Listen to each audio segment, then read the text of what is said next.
No, dile a tu esposo que él no es el único que le tiene problemas con bregar con gente difícil. Pero, este, nada.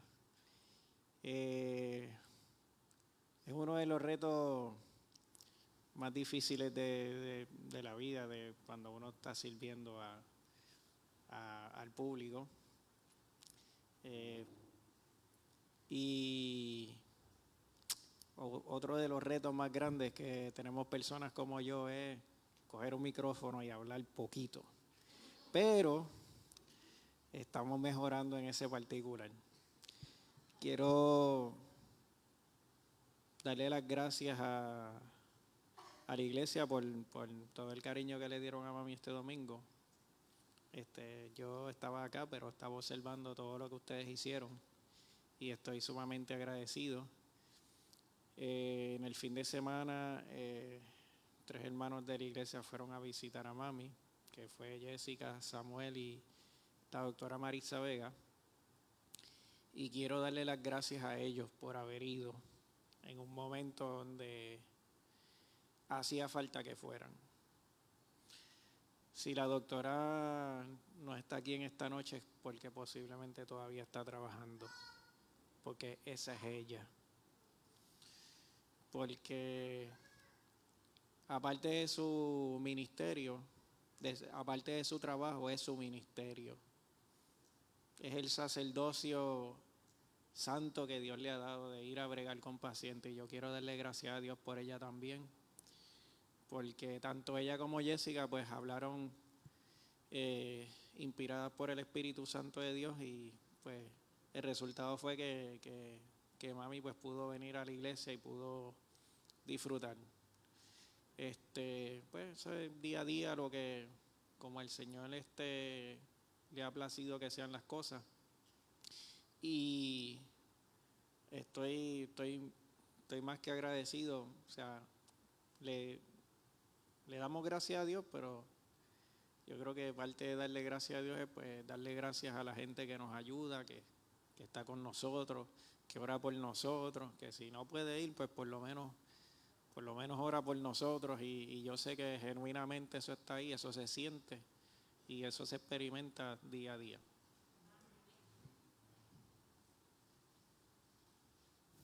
¿Alguien más?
Vamos a orar por estas peticiones.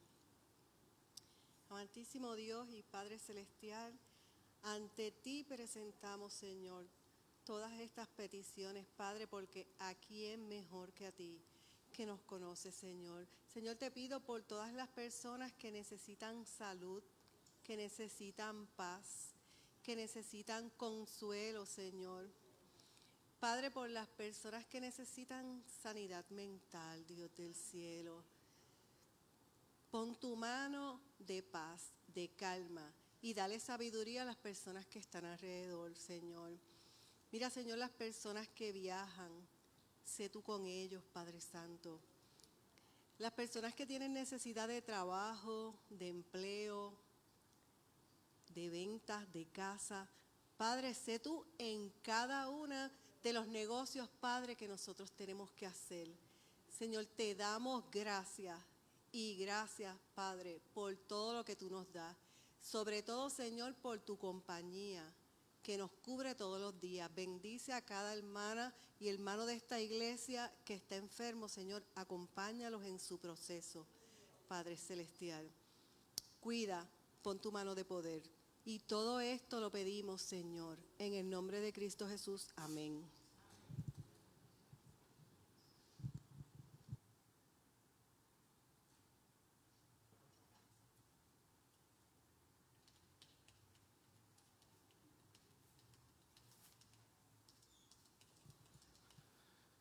Vamos a adorar a Dios a través del himno Firmes y Adelante, el 275, lo tenemos en pantalla, pero si no, usted lo tiene ahí en su himnario en los bancos.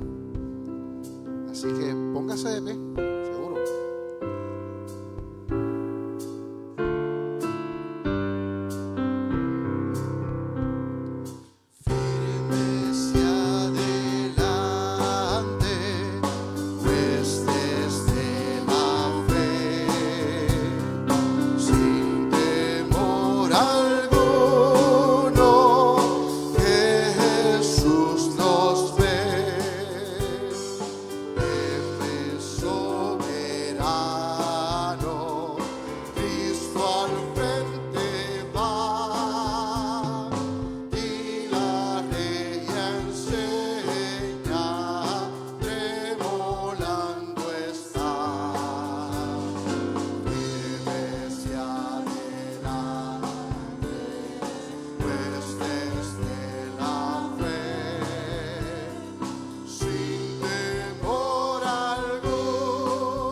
Ahora nos preparamos para a solas con Dios.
despidiéndonos.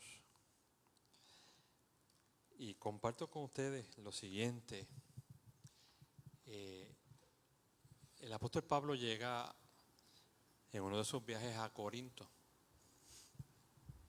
una ciudad portuaria en Grecia y en la época en la cual él llega, una importante ciudad.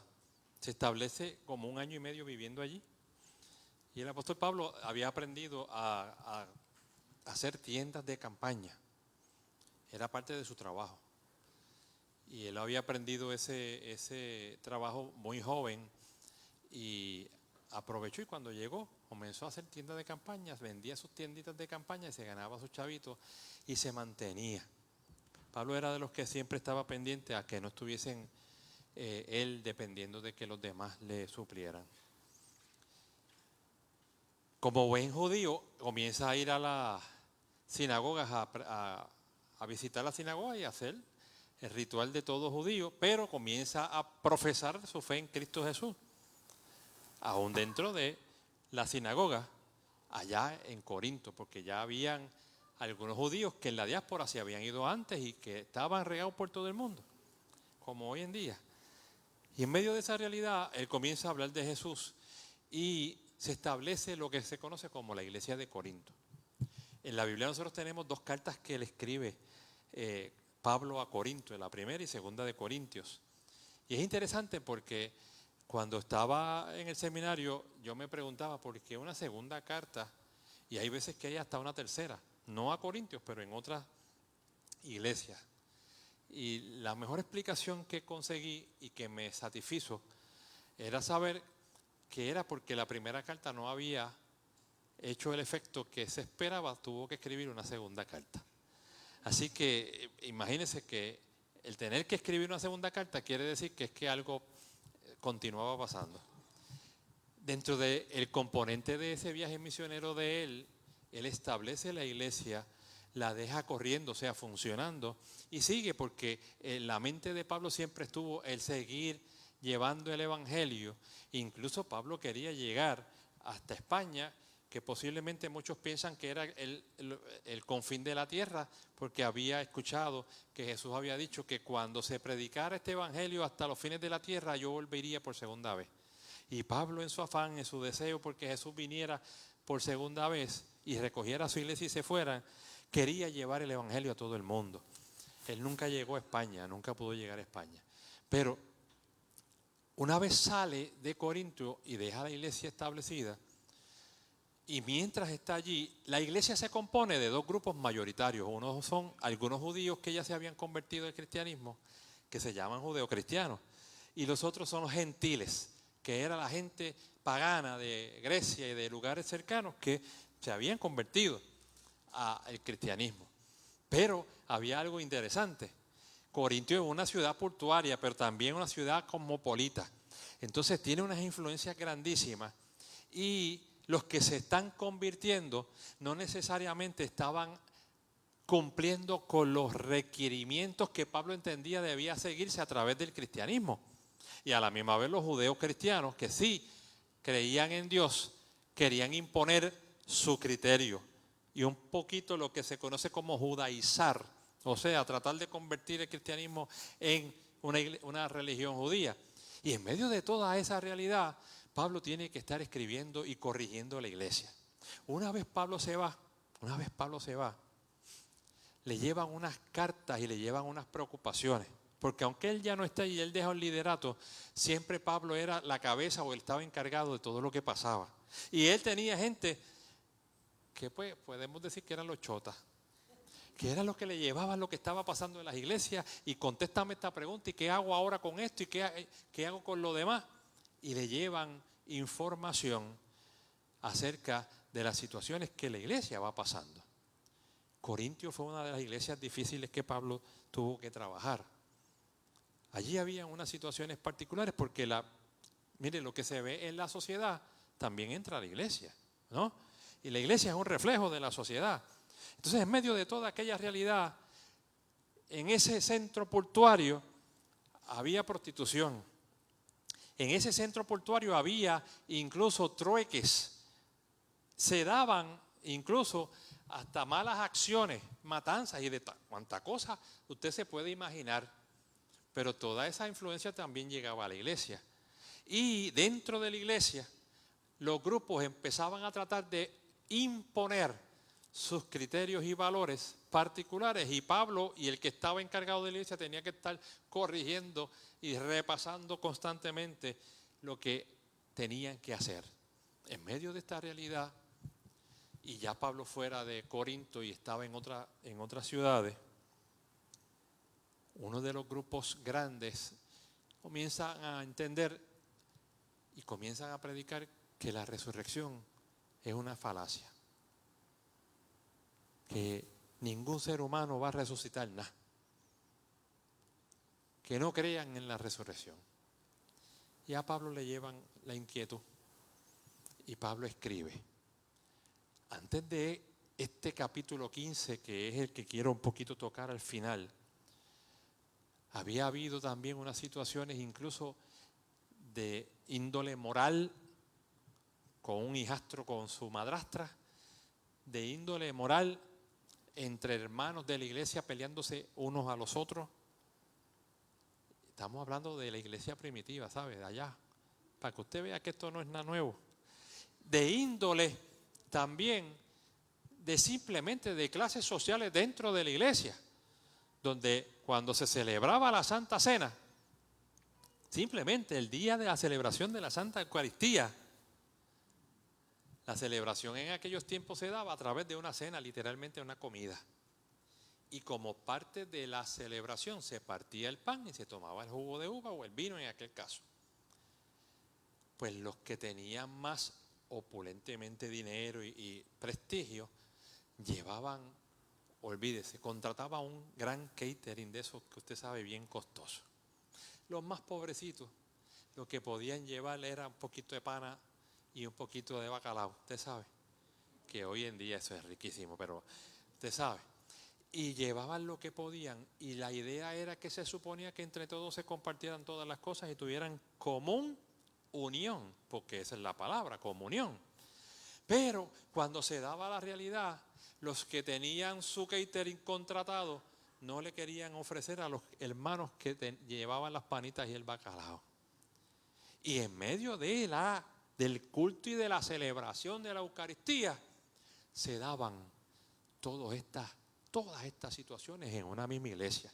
Algunos piensan que esta iglesia posiblemente lo que tenía eran 100 miembros, o sea que tampoco era una iglesia inmensa. Y uno dice que con tanta poquita gente y con tanta pelea, pero entre 2 o 3 también se da. ¿Y sabe qué? En medio de esta historia que le estoy narrando, surge un gran escrito que a usted y a mí nos encanta. El problema es que a veces lo usamos para lo que no es. Y allí está 1 Corintios 13.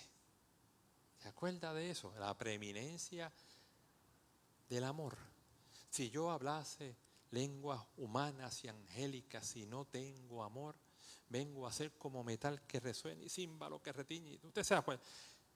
El texto se escribe por ese problema que se estaba dando, aunque nosotros lo cogemos para las bodas y cuando casamos a la gente. Lo que debe prevalecer siempre es el amor en medio de nuestras diferencias. Y Pablo le está escribiendo eso a Corintios porque eran unos cabezones que tenían unas diferencias bien grandes. Encima de eso, en el capítulo 15, le da un grupo con dar a entender a la iglesia que la resurrección no es cierta. Que no se va a resucitar nada. Y Pablo viene y escribe en el capítulo 15, casi terminando su carta, allí acerca de la resurrección de los muertos. Y le deja claro que si no hay resurrección, vana es nuestra fe. No hay nada que celebrar si no hay resurrección. Porque si Cristo no resucitó de entre los muertos, que el Padre lo resucitó, y nosotros no vamos a resucitar, ¿para qué estamos aquí? En medio de toda esta explicación, porque Pablo está preocupado por la iglesia, termina justamente al final, en el último verso de ese capítulo 15, diciéndole a la iglesia: así que, hermanos míos amados, estad firmes. Oiga, hoy a nosotros nos dice: estemos firmes, afirmémonos y constantes. Ser consistentes, ser constantes, creciendo en la obra del Señor siempre. Oiga, siempre, creciendo siempre. Es un absoluto, es en todo momento y en todo tiempo. Me parece que es importante para mi vida cristiana, aún en lo individual, preguntarme si estoy creciendo siempre. ¿Cuántas veces nos hemos mirado y hemos dicho: estoy aguantado, estoy estancado, estoy decreciendo? El apóstol le está diciendo a la iglesia: y crezcan siempre. Y sobre todo, para cerrar con broche de oro el capítulo 15, sabiendo que el trabajo, la obra, sabiendo que vuestro trabajo en el Señor no es en vano, no es en vano. Y qué rico es escuchar esta palabra cuando usted y yo nos invita el texto a hacer una introspección, porque aquí hay unas instrucciones muy claras. Estoy firme, estoy siendo constante. A mí me parece que eso falta mucho, muchas veces en nuestra vida. Estoy creciendo constante siempre en la obra del Señor. Y yo creo que una vez entendamos esos 3 primeros pasos, podemos afirmar que lo que hacemos para el Señor no es en vano. Voy cerrando para decir lo siguiente. El término vano, que se puede sacar o que se puede juntar con la palabra vanidad, viene del origen de la palabra vapor. La vanidad viene del origen de la palabra vapor. Y lo que ocurre es que la vanidad es como el vapor, porque el vapor usted lo ve y dice: míralo ahí, pero de momento, ¿cierto? ¿Dónde está? Se deshace y a la vista. Usted lo puede ver en el momento y después, vapor. En Eclesiastés, allá escribía el escritor: vanidad de vanidades, decía el predicador, porque es vapor la vanidad. Pero el vano, y es eso, lo que hacemos por el Señor no es vapor que se desaparece. Ciertamente, el trabajar para el Señor en la gran mayoría de los casos es uno de los trabajos donde uno no ve inmediatamente los frutos. Incluso hay veces que nunca se ven los frutos. Pero lo importante en esto no es esperar para ver el fruto. Si lo vemos, gloria a Dios. Sino a seguir trabajando constantemente, porque lo que estamos haciendo no es vapor. No se deshace. Y algún ser humano, alguna persona va a recoger los frutos de lo que en un momento dado ustedes y yo hemos sembrado. Si usted y yo estamos aquí hoy, es porque alguien sembró antes. Y déjese de vaina, es porque alguien sembró antes. Si no hubiese habido alguien antes, usted y yo no estábamos aquí. Porque el cristianismo no empieza con tu conversión. El cristianismo ya había iniciado hace miles de años atrás. Y gracias a que alguien entendió que su trabajo en el Señor no era en vano, ustedes y yo estamos aquí. A mí me parece que el compromiso, que la bendición que nos aguarda a nosotros no es estar esperando ver los resultados inmediatos de nuestro trabajo. Lo importante es seguir trabajando, porque no es vapor. Que así nos ayude el Señor. Seguimos. No nos aguantamos, ¿verdad que no? Vamos para adelante y alabamos al Señor. Les invito a que pasemos a hacer la cadena. Vamos a traer la ofrenda, cadena y cierre en esta hermosa noche.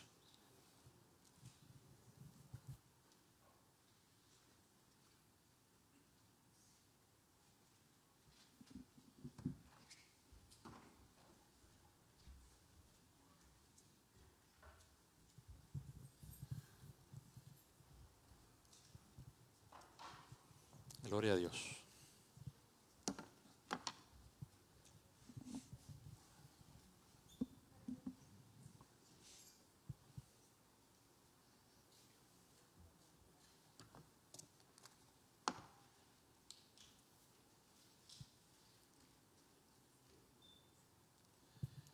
Vamos haciendo la cadena, así que nos organizamos.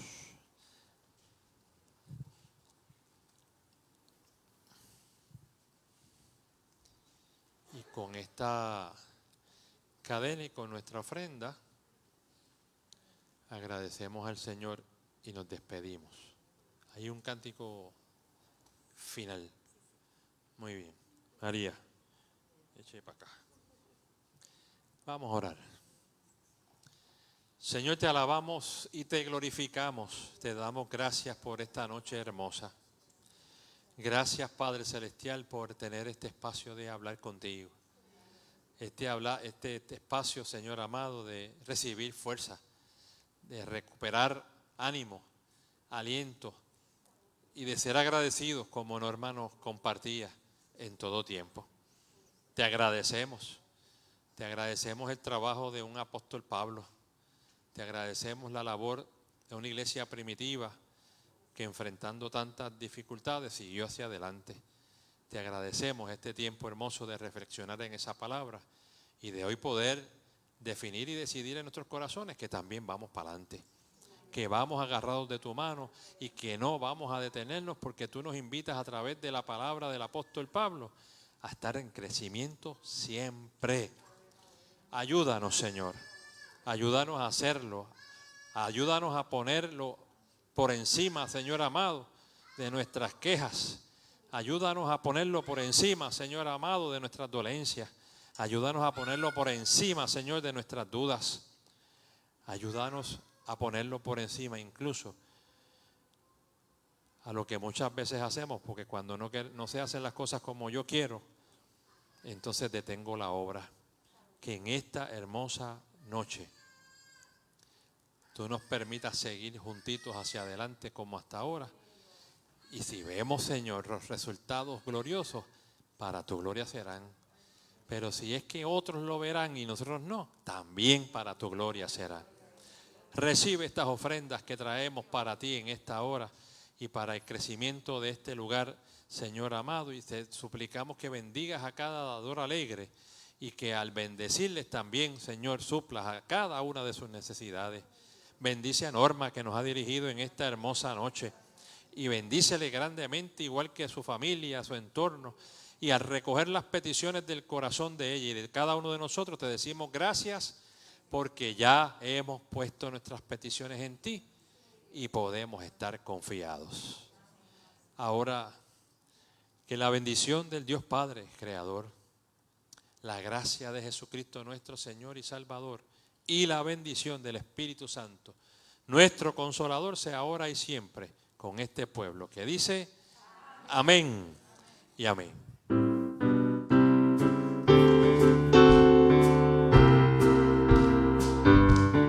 Dios ha sido tan bueno conmigo, quiero alabar su nombre, quiero alabar su nombre, quiero alabar su nombre. Dios ha sido tan bueno conmigo, quiero alabar su nombre. Aleluya, aleluya, aleluya.